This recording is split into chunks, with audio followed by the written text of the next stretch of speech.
Assalamu alaikum, I pray all of you are well. This is a very short video about the very tragic, harrowing case of Sebastian Kalinowski, 15-year-old schoolboy murdered by his mother and stepfather last year, August. They've just been sentenced for his murder now.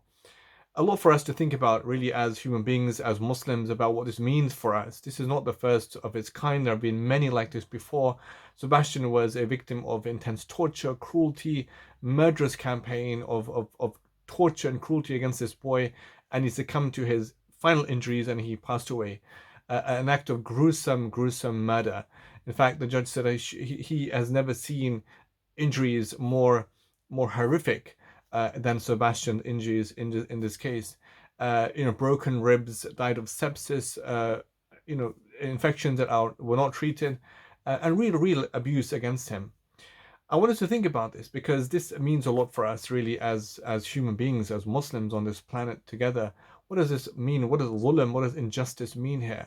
Allah in the Quran identifies zulm as an act of overbearing, as an injustice against somebody. And that could be against people, it could be against animals. But zulm means to put something in a place it doesn't belong to. And Allah in Hadith Qudsi says, Ya ibadi, O my servants, inni haramtu zulma ala nafsi, wa ja'altu bainakum muharraman fala tadhalamu. O my servants, I have forbidden injustice on myself, and I have forbidden the same amongst you, so do not be unjust to one another. He, of course, suffered immense injustice from people that he expected perhaps that they would have been protectors for him, turned out to be monsters in real life for him.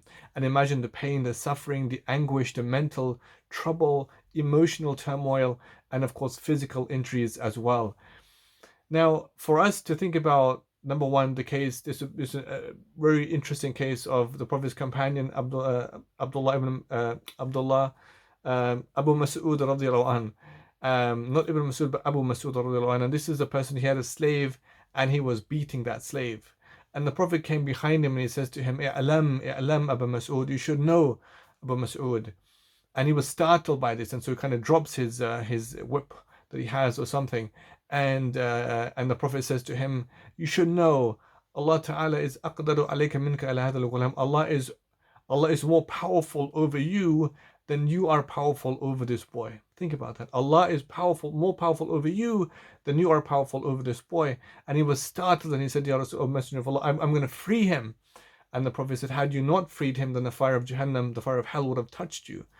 So remember, therefore, that there are consequences in this life and the next life for all acts of injustice against all things, against all people. There was this hadith when the Prophet of Allah just spoke about a woman who had a cat, and she imprisoned the cat in her home, refused the cat out to catch its own food, didn't give it any milk or water, and she was punished in the fire because of that. So even animals, therefore, have rights. Children have rights. Look at the amazing case of how the Prophet was towards children in his time. He would chase his grandkids around the masjid of Medina, Hassan and Hussein. He would line the kids up in the streets of Medina. He would make them run as races, and he would give them gifts and sweets, for those who participated in the race. Look at the beautiful case of the young girl who came in the Prophet's mosque, and the Prophet was in prostration, and the girl came and she climbed on the Prophet's back while the Prophet was praying, and it says, فَوَضَعُهُ وَضَعًا رِفْقًا فَأَخَذَهُ أَخْذًا رِفْقًا, that he held her and he kept her with kindness once she was there. And when he went down, he put her down, and he went back up, he picked her back up. I mean, showing compassion and kindness in this. And so in the Quran, we have examples of zalimeen, of oppressors, Fir'aun, Thamud, Qarun, nations, people who resorted to oppression and injustice against other people. And these are examples for us not to be like them, because there are severe consequences in this life and the next life. But there's also some kind of an inanity in the whole thing, because it's like an intoxicated state that a person's in, exerting so much zulm and oppression against somebody else, but feeling proud and confident that he can get away with this. Remember, at a very human level, there is a thing about a person could be strong at one point in his cruelty, in his bullying, in his torture, but that same person isn't going to remain that way forever. There is going to be a time when that person, if he lives long enough, is going to become frail and weaker and frail. What about that time? What about the time when we all die and we become frail and weak and unable to do anything? So this is a reminder for us, therefore, to be cautious of our states as human beings, to be cautious of our state as human beings, whatever strength. Never use physical strength, mental strength, emotional power. Never use these things to overbear against somebody, to make somebody else's life a life of misery and hardship and pain and suffering, because Allah will question you about these things. Allah will take you to task about these things. These are gifts Allah's given you. Use them well, not to inflict pain and misery on somebody else, and especially those you're supposed to be caring for. In this case, of course, Sebastian was a child, 15-year-old, could hardly speak much English. There are many questions about how the school didn't catch on to this. There's many questions to be asked, but this isn't the time for me to speak about that. The main thing, of course, for us is what lessons we can learn from this. Never be unjust, never be oppressive towards anybody. Be cautious. Allah in the Quran says, وَلَا تَمْشِي فِي الْأَرْضِ مَرْحًا. Don't walk on the earth with insolence. Don't walk on the earth with pride, haughtiness. Be careful about your surroundings. Be careful about people around you and the rights that they have over you. Be careful about that. And Allah will ask, because think about it, in the Quran, one of the first chapters revealed Surah Takwir in Mecca, and Allah says in Surah Takwir, وَإِذَا الْمَوْءُودَةُ سُئِلَتْ بِأَيِّ ذَنْبٍ قُتِلَتْ. When the female child buried alive is asked for what crime she is killed. It's a rhetorical question, meaning she wasn't killed for anything, but she's going to be asked, for what crime was this girl killed? For what crime was Sebastian killed? For what crime are innocent children murdered? For what crime have they committed? Right? Because on that day, of course, they will have a say. They will be recompensed for that injustice. And so in this case, it's a reminder for all of us. Allah in the Quran says about the human condition, وَنَفْسٍ وَمَا سَوَّاهَا فَأَلْهَمَهَا فُجُورَهَا وَتَقْوَاهَا قَدْ أَفْلَحَ مَنْ زَكَّاهَا وَقَدْ خَابَ مَنْ دَسَّاهَا. That considered the human state, the human self, how it could be inspired by moral depravity, evil, and also with saintliness and goodness. And Allah says, and successful is the one that purifies it, meaning himself, works to labor to improve his condition, and at loss is the one that buries it, that neglects it, that forgets his own self-importance. That person is going to be doomed in this life and in the next life. May Allah save all of us.